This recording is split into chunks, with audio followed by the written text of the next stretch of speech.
We're close to about 2 years of the pandemic going. Most of us wanna step out a bit, but this has led to an increase in prices. Today, I'll be reacting to a video by the Wall Street Journal, which looks into inflation when it comes to vacation related products and services. If you've been itching for a vacation, you're not alone. Summer holiday travel has surged to levels not seen since before the COVID-19 pandemic. The Consumer Price Index, which is the benchmark measure of inflation, rose 0.9% This number is actually pretty high. And this could be due to the fact that supply still remains the same, however, demand has increased. in June, the largest one-month increase since 2008. Vacation-related expenses weren't spared. Prices increased for everything from new cameras and swimsuits to rental cars and hotel rooms.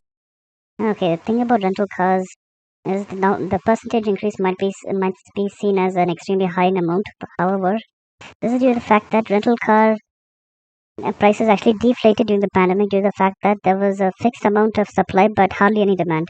So this 87.7 increase in percentage price is actually rental car prices going something closer to the actual value of pre-pandemic times.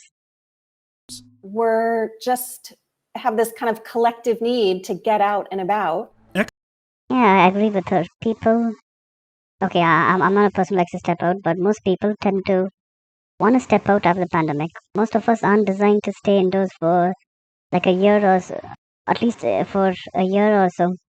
So this is something like a human need to step outside. Experts say price increases reflect an economy on the upswing from pandemic lows. But higher demand has made some vacation essentials harder to come It's because the supply cannot reach the rate of demand that's happening right now. by. Here's why that is, and some strategies to help avoid the sticker shock. As lockdowns have eased, summer holiday travel has surged both in the air and on the ground. AAA says more than 47 million people traveled over the 4th of July holiday weekend, which is 40% more than last year. To be fair, last year was when people took the pandemic seriously, so yeah. But U.S. air travel is still recovering after the pandemic drove it to a virtual standstill. Yeah, I know this video is just focusing on the States, but I'd say it's the same thing for every other country. Much of the recovery lag has to do with the slow return of business travel. However, airlines prepared for an almost normal schedule of flights this summer as leisure travel demand returned, contributing to airfare increasing nearly 25% since last year. If you're looking for cheaper airfare, WSJ travel editor Deborah Dunn suggests switching up when you fly. The key to finding less expensive airfare is to be really flexible. Yeah, I agree with that. As a person who's flown a lot, be flexible. That's the easiest way to find the cheapest fares. Not just traveling on a weekend or traveling from a Saturday to Sunday, but I would look at the price difference. Never travel on a weekend. That's one of the tips I would give. If you fly on a Tuesday or Wednesday. But once you're all booked and touch down at your destination, you still may hit those higher prices. Vehicle rental prices are up over 87% from a year ago. The simple reason is that rental companies have less cars. Yeah, lack of supply. From what I've heard, most of them sold off their cars due to the pandemic. Like they were liquidating their fixed assets to keep their companies afloat. Smaller rental fleets had one big issue. Summer demand surged over 300% in some cities, according to Kayak. This has led some travelers being turned away at the rental counter because there aren't enough cars on the lot. Yeah, so the thing is, it's the 21st century. Why are you going to counters? Book it online. From my experience, booking cars online works out cheaper and better. And with the semiconductor shortage continuing to hamper new car production, some analysts think it will be well into 2022 before fleet supplies are enough to meet demand. And 2022 is actually an extremely optimistic stance when it comes to this. Book months and months ahead. And I wouldn't book a non-refundable reservation. The other... Yeah, take it from me. Like, I was planning on going on a vacation during the peak of the pandemic. Yeah, I booked everything before. Once I tried canceling everything, no refunds. So take it from me, it's better you book stuff that are refundable. possibility is to look at picking up a car in town rather than in the airport. You'll have to take an Uber from the airport, but it's still day to day, probably a better deal. Those with their own set of wheels could count themselves lucky if they weren't facing the steepest gasoline prices in nearly 7 years, as gas shortages have plagued many regions. The Colonial Pipeline cyber attack in May led to East Coast shortages right before the summer season, and some regions of the country have had a hard time restocking gas stations because of a lack of truck drivers, many of whom had been laid off during the pandemic, according to analysts. And the high prices aren't... Okay, the thing about truck drivers is, from what I understand, I'm not an expert in this field, by the way. Truck drivers, I mean.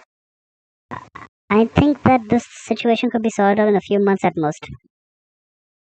As in, you start hiring new people, and they start filling in the roles that they either previously maintained, or you can bring in new people to do the job.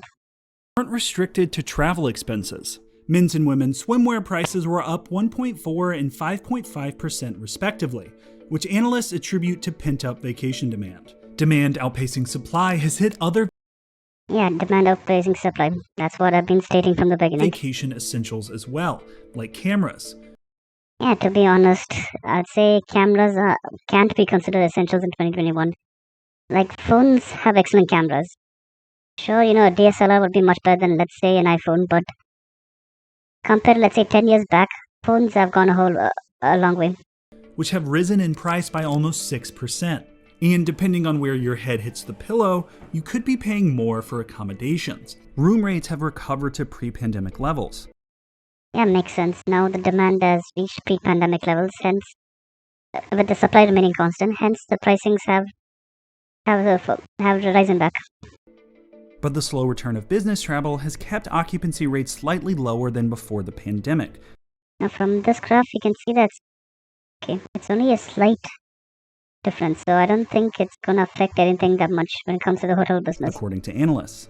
And while demand may be high in traditional destinations like Florida and Hawaii, experts say price increases are being driven by vacationers booking bigger accommodations that may be off the beaten path.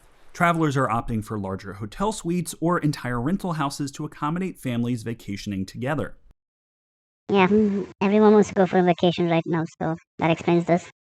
Or I think so. And according to AirDNA, which tracks short-term rental prices of Airbnb and Vrbo, demand in small cities and rural locations has surged over 51% since 2019.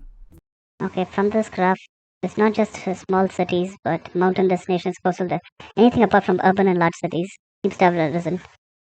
While this urban and large cities has decreased, this might be due to the fact that many of these vacationers are from urban and large cities moving out for, let's say, a change of environment.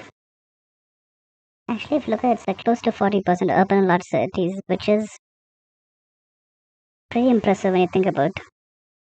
Like, it's reduced by 40%. So yeah, like if you're planning on moving out right now to an urban and large city, it's a good time. The current vacation season is being defined by an economy in recovery and a population desperate for some R&R, even if it puts a dent in their wallets. Be flexible about where you're going to go, when you're going to go, how long you're going to stay. Flexibility, I think, is the operative word this summer. The last thing you want to be is stressed out on vacation. But if prices continue to rise, a stress-free vacation may be harder to come by. That's true. If you enjoyed this video, please think about giving a like. Also, if you want to watch more like this, how about subscribing? Thank you.